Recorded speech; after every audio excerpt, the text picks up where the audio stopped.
ओं श्री महागणाधिपतये नमः। श्री महासरस्वत्यै नमः। हरिः ओं।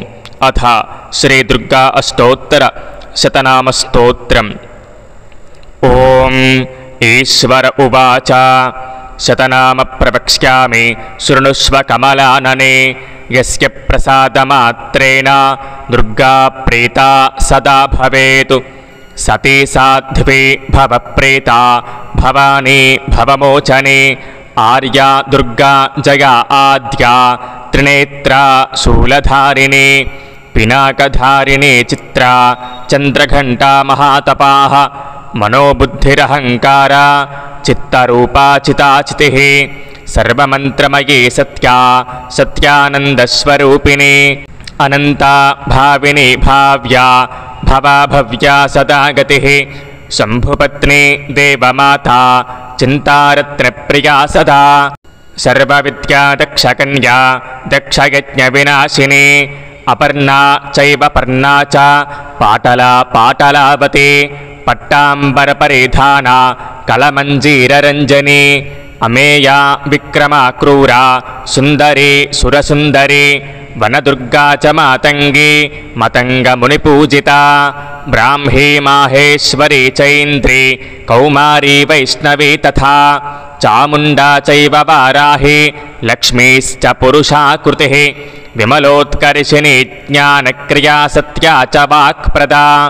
बहुला बहुलप्रेमा सर्ववाहनवाहना। निशुम्भ शुम्भहनने महिषासुरमर्दिने। मधुकैटभहन्त्री च चण्डमुण्डविनाशिनी। सर्वासुरविनाशा च सर्वदानवघातिनी। सर्वशास्त्रमयी विद्या सर्वास्त्रधारिणी तथा। अनेकशस्त्रहस्ता च अनेकास्त्रविधारिणी। कुमारी चैव कन्या च कौमारी युवती यतिः। अप्रौढा चैव प्रौढा च वृद्धमाता बलप्रदा। श्रद्धा शान्तिर्धृतिः कान्तिर्लक्ष्मीर्चातिः स्मृतिर्दया। तुष्टिः पुष्टिश्चितिर्भ्रान्तिर्माता क्षुच्चेतनामतिः। विष्णुमाया च निद्रा च छाया कामप्रपूरणी। य इदं च पठेत् स्तोत्रं दुर्गानाम शताष्टकं। नासाध्यं विद्यते देवी त्रिषु लोकेषु पार्वती। धनं धान्यं सुतं जायां हयं हस्तिनमेव च। चतुर्वर्गं तथा चान्ते लभेन्मुक्तिं च शाश्वतीं। कुमारीः पूजयित्वा तु ध्यात्वा देवीं सुरेश्वरीं।